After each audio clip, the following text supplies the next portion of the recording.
हरे कृष्ण किचनमा हजुरलाई स्वागत छ। आज मैले नयाँ रेसिपी लिएर आएको छु। यो मुङ दालको एकदम क्रिस्पी कचौरी, एकदमै मिठो। अनि यसको लागि मैले चाहिँ 200 ग्राम जति मुङको दाल भिजाएर राखेको थिएँ 2 घण्टा। रातभरि पनि भिजाउन सकिन्छ। अनि यसलाई स्ट्रेनरमा चाहिँ छानेर राखिदिने। यसमा पानी चाहिँ एक थोपा पनि हुनु हुँदैन ग्राइन्ड गर्ने बेलामा, किनभने पानी भयो भने चाहिँ फेरि हाम्रो कचौरी भित्रबाट सफ्ट हुन्छ, त्यो क्रिस्पी हुँदैन। अनि यसलाई कोर्सली ग्राइन्ड गर्ने, एकदमै खस्रो खस्रो हुने गरी ग्राइन्ड गर्ने। अब यसको लागि मैले चाहिँ 3 चम्चा तेल लिएको छु। तेल अलिक बढी राख्नुपर्छ। अनि यसमा आधी चम्चा सौफ उडाउने, आधी चम्चा जिरा, 2 पिन्च हिङ। यसलाई चाहिँ फ्लेभर एकदमै राम्रो आउँछ। अब यसमा चाहिँ 1 चम्चा बेसन राख्ने। बेसनले तपाईँको बाइन्डिङ एकदमै राम्रो हुन्छ। यसलाई अलिकति फ्राई गर्ने, हल्का भुट्ने। बेसन भुट्नुपर्छ, नत्र पछि फेरि काँचो काँचो स्मेल आउँछ। आधी चम्चा कसुरी मेथी, यसलाई पनि फुराउने। आधी चम्चा बेसार, आधी चम्चा जिरा धुलो पाउडर, आधी चम्चा धनियाँ धुलो, गरम मसला आधी चम्चा कश्मिरी लाल पाउडर, आधी चम्चा खुर्सानी धुलो, मरिच।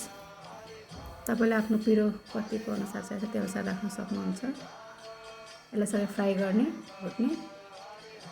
अब यसमा अघि ग्राइन्ड गरेको दाल राख्ने। ग्यासको फ्लेम चाहिँ लो राख्नु होला। दाल चाहिँ हामी एकदम क्रिस्पी हुने गरी, एकदमै ड्राई हुने गरी भुट्नुपर्छ। यसलाई भुट्न कम्तीमा 10 देखि 15 मिनट लाग्छ। मजाले भुट्ने, एकदमै ड्राई हुने गरी एकदमै चलाइराख्नुपर्छ। यसलाई चलाइराखेन भने फेरि डढ्ने डर हुन्छ। यसमा नुन स्वादअनुसार राख्न सक्नुहुन्छ। सबै मिक्स गर्ने, फ्राई गर्ने दाल। अनि यो दालको कचौरी चाहिँ हामीले चाहिँ 7 देखि 10 दिनसम्म स्टोर गर्न सक्छौँ। केही पनि हुँदैन, बिग्रिँदैन। यो हामी ट्राभलिङमा, खाजाहरूमा, टिफिनहरूमा हामीले चाहिँ दिन सक्छौँ, खाजा खान सक्छौँ। एकदमै मिठो हुन्छ दालको कचौरी चाहिँ। फ्राई भइसकेको छ। यसलाई चाहिँ म चिसो हुनको लागि साइडमा राखिदिन्छु। यसको लागि म पिठो मुस्छु। यसको लागि आधी किलो मैदा लिएको छु। अनि यसमा 1 चम्चा ज्वानो राख्ने, आधी चम्चा चाहिँ कालो जिरा, नुन थोरै राख्ने। अनि यसमा 2 चम्चा घिउ, यो जमेको भएर चाहिँ 1 चम्चा राखेको मैले। पग्लेको छ भने 2 चम्चा राख्नु होला घिउ। यसलाई सबै मुस्ने। यसलाई चाहिँ एकदमै क्रिस्पी बनाउँछ। तपाईँले यसको ठाउँमा तेल पनि राख्न सक्नुहुन्छ। अब यसमा चाहिने जति पानी हामीले राख्दै, थोरै पानी राख्दै मुस्ने। यसलाई टाइट डो मुस्नुपर्छ, गिलो नबनाउने। गिलो भयो भने चाहिँ सफ्ट हुन्छ कचौरी। मुसिसकेको छु, यतिको हुनुपर्छ। अब यसलाई चाहिँ 10 मिनट रेस्टमा राखिदिने। यसलाई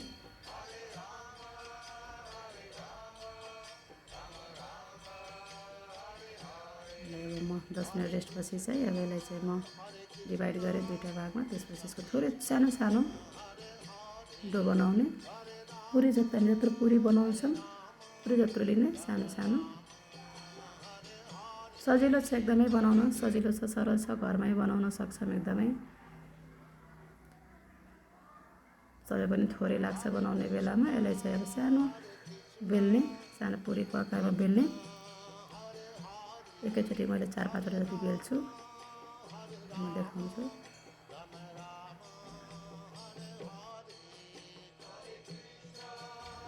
यसरी मैले बेलेर राखिसकेको छु। अब यसमा म स्टफिङ हाल्छु। हामीले चाहिँ 1 चम्चा स्टफिङ राख्नुपर्छ यसमा।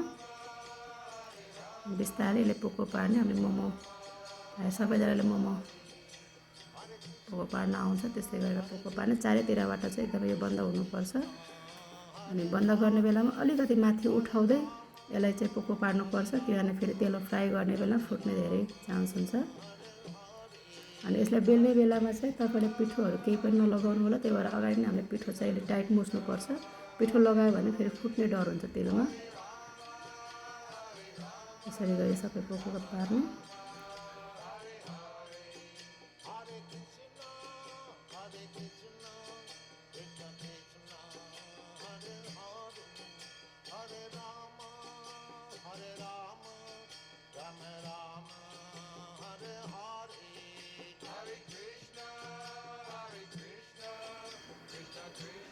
यसलाई पोको पार्दै फेरि हामीले चाहिँ यसलाई अलिकति फिर दिनुपर्छ, अलिकति च्याप्टो बनाउनुपर्छ। यसलाई च्याप्टो बनायो भने चाहिँ अलिक फुलेर आउँछ राम्ररी अनि भित्रसम्म राम्ररी पाक्छ पनि यो। यसरी गरी म सबै बनाउँछु। रेडी भइसकेको छ। तेल तातो भइसकेको छ। एकदमै मिडियम ग्यास गरेर हामीले तेल तताउनुपर्छ, नत्र सुरुमै तेल धेरै तातो भयो भने चाहिँ फोका उठेर आउँछ कि एकदमै त्यो नराम्रो देखिन्छ। त्यही भएर बिस्तारै एकदम सानो ग्यास गरेर पकाउनुपर्छ यसलाई। बिस्तारै टाइम लाग्छ, अलिकति यो फ्राई हुन पनि 10 मिनट जति लाग्छ। यसरी फुलेको छ। पल्टाउने दुवैतिर गोल्डन ब्राउन हुने गरी फ्राई गर्ने यसलाई। सानो ग्यास गऱ्यो भने एकदमै क्रिस्पी एकदमै हुन्छ। हामीले 7 दिनसम्म राख्यो भने पनि बिग्रिँदैन। यो अलिकति नरम चाहिँ हुन्छ तर बिग्रिन चाहिँ बिग्रिँदैन। हामीले चियासँग बिहान खाजामा बच्चालाई टिफिनमा दिन एकदमै राम्रो हुन्छ, एकदमै मिठो पनि हुन्छ।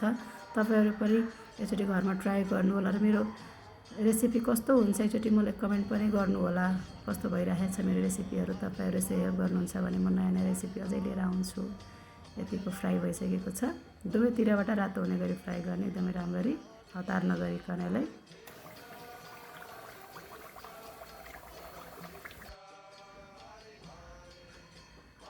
यसलाई म निकाल्छु। यतिको गोल्डन ब्राउन हुनुपर्छ। यसरी तपाईँहरू पनि बनाउनु होला र मेरो रेसिपी मन परेमा प्लिज लाइक, सेयर, सब्सक्राइब गर्न नबिर्सिनु होला। हरे कृष्ण।